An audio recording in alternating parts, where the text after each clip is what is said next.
doing? Well, your name is Bill, huh? Yeah, this is Bill. How you doing? Right. Can you hear me all right? Yeah, we hear you just fine. Oh, great. Yeah, I want to know how you would handle a jury summons. Okay, hey, Greg just did something like that today. What are you, what's the question about it? Well, they want you to sign an affidavit that you are a U.S. citizen and that you are a resident to become a juror. Okay. And, I'm not really willing to do that. Well, so you don't want to be a juror, you're saying? Right. Okay. Part of me is, okay, let Greg do it. Let Greg, and I think I'm going to give you an answer completely opposite than Greg. But go ahead, Greg, you do it. Right. All right. Karl, we're going to say thank you for everything. Oh, no problem, Rudy. I'll talk to you on Monday. Okay. Bye-bye. Okay, good night, guys. Go ahead, Bill. Oh, go ahead, Greg. Sorry about that. Go ahead. No, I mean, the notion about a jury is a really interesting thing because if it's a really valid jury and you're going to be able to entertain, the facts and the law and make a final decision on it, it would be an honor, a privilege, and a duty. Greg. Greg. Yes. Hey, you're stealing my material, dude. I was going to count you. Stealing my shit? No, I'm serious. I was like, oh, Greg's got it. That's exactly what I said. Dude, if I could get signed for jury, man, I would love it. I'd sign any freaking thing they wanted me to sign just so I could sit on the jury to just turn this stuff upside down, and honestly, and in a heartbeat.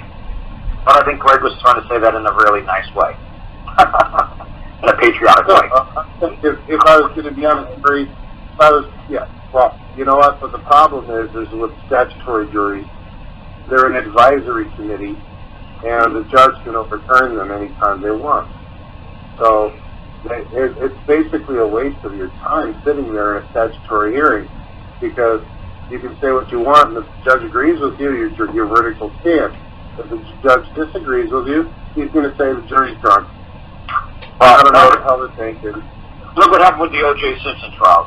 Everybody knew O.J. was guilty. Judge Edom, everybody knew he was guilty. They didn't overturn the jury. So don't just make a blanket statement and just say the judge will overturn it. Does the judge have discretion to do that? Yes. But the person that the judge overturned, believe me, that person could go after the judge and sue him and nail this guy for overturning a jury decision. Believe me. So no, I'm telling you, even if Greg is right, say Greg is right and the judge could overturn, blah, blah, blah, so it's not. No, it's not. Because you've got to talk to a jury pool.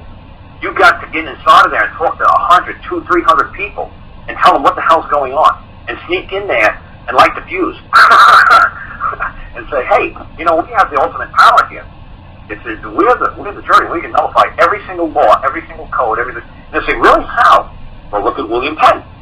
Look at the William Penn case. The Pennsylvania is named after William Penn, the guy who was a Quaker, and they were all Protestants here in this country. So if anybody practices anything other than the Church of England, Protestant religion, he was to be killed. So, when William Penn came on trial to be Quaker, they had the jury, because he demanded, like Magna Carta, whatever, he demanded a trial by jury. So he did. So 12 people on the jury were seated. So then what happened was, 3 of the people said, hey, you know what? Even though he's not practicing the Church of England religion, which anything other than the Church of England religion was a death sentence, we're not going to let you kill this good guy because Quakers are just a little bit different than Protestants. We just don't believe eating fish on Friday. He doesn't believe in eating fish on Saturday. Other than that, he's really a good guy. He's got a nice congregation going. He's got a lot of people who love him. He's got family, friends. He's a good man. You know what? We're not going to give him a death sentence. And the judge said, no, you're going to be sequestered, like they do to the Roman Catholic people. They're going to sequester you in the room. No food, no water, no drink, no sunshine, no nothing, until you come back with a guilty verdict. You're going to abide by the king's law. And the jury said, we're not going to do that. We're going to starve. We're going to die. We're going to rot in this jury room. We are not going to turn on that good man. That's where this whole country turned around, to me, in my mind, from England. This is how we separated ourselves from England, because we said, get the king's law. He's insane. You know what? We're going to abide by what the people want, and the people don't care what the king wants anymore. You know what? To me, that was the revolution, was the Penn trial. And people in this country saying, we're not putting up with this anymore. We're not killing good people just because they don't believe what we believe in. So to me, the Willie case is where you would tell somebody in the jury room, this is what a jury is all about. We get to determine the law. We get to interpret the law. We get to determine the fact. We are the grand jury. We are the fourth branch of government. We are the ones who say the president laws are bullshit, the executive orders are bullshit. We're the ones who say the IRS orders are bullshit. We're the ones who say the Congress is bullshit. We're the ones who say the United States Supreme Court is bullshit. We're the people. Without the people, the government has no arms or bullets to operate, to move. We move the government. They're just two-dimensional. They don't exist except on paper. The people are the ones who are going to have to carry out the laws, not the paper. So all that's writing. And even prior to the William Penn case, if you go back to the Salem Witch trials, they finally decided, they realized, holy cow, and they actually filed a statement and said, this is over with.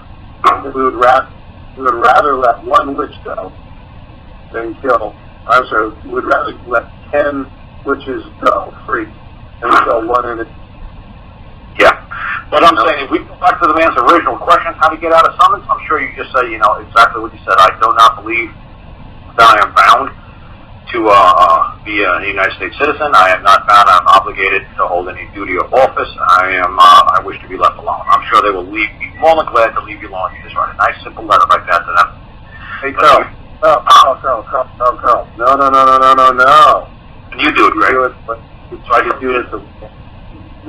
do it the way I did it. You do. See, I told you to talk to Greg. See, I knew you were going to steal my material, damn. Go ahead and tell them the way to do it. You know how I got out of jury duty? I wrote them a letter and I said, I really want to be on a jury. Although, after looking at your rules, I'm concerned that I might not be eligible, because I see that you have to be a resident of Illinois, and I am not. I see that you have to be a U.S. citizen, and I am not. But I do live here on the land, and I really, really want to be on a jury.